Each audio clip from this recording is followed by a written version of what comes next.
in order for it to sort of be something I wanted to devote many years of my life to, it needed to have some level of just kind of like emotional reality and truth and speak to something that's interesting to me. And for this, it was about brothers and it was about family.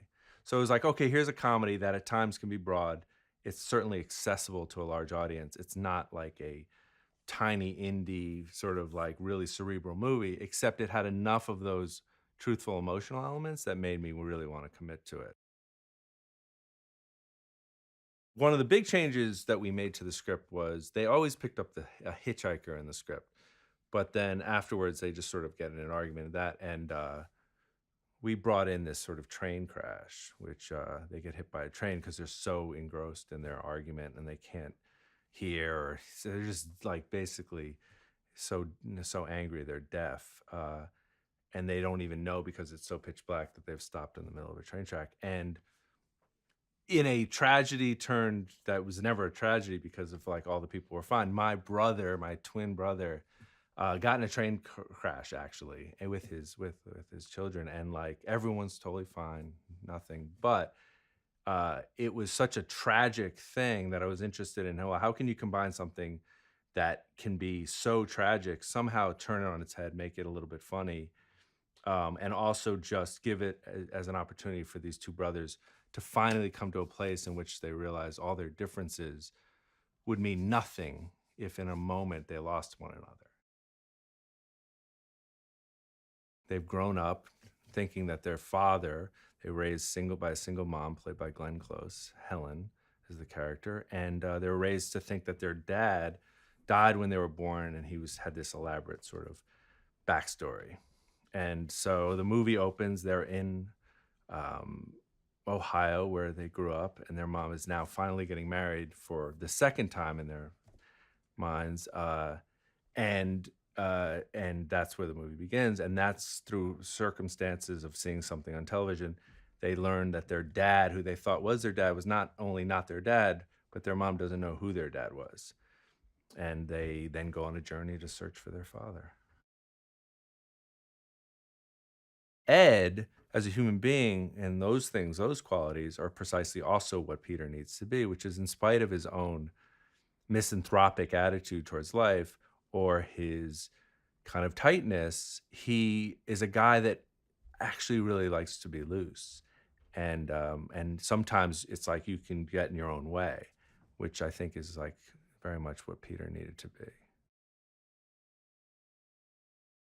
Owen brings that spirit of life that Kyle has, which is one of like, "Oh my god, how'd this happen?" Which I think perhaps maybe is a little truthful in Owen's life, which is I'm not sure Owen grew up setting out to be an actor, and here he is, a very, very successful and talented one. And so I think it's that idea that life will take you kind of wherever it goes, and that you have like a bit of an attitude of a bon vivant. I think Owen possesses some of that, and certainly Kyle does. But like Kyle, and I think we try to do that in this film, there's also like still waters run deep. There's a lot of really sort of depth stuff in Owen that you might not perceive or see on the surface, which is precisely what it is in Kyle's case.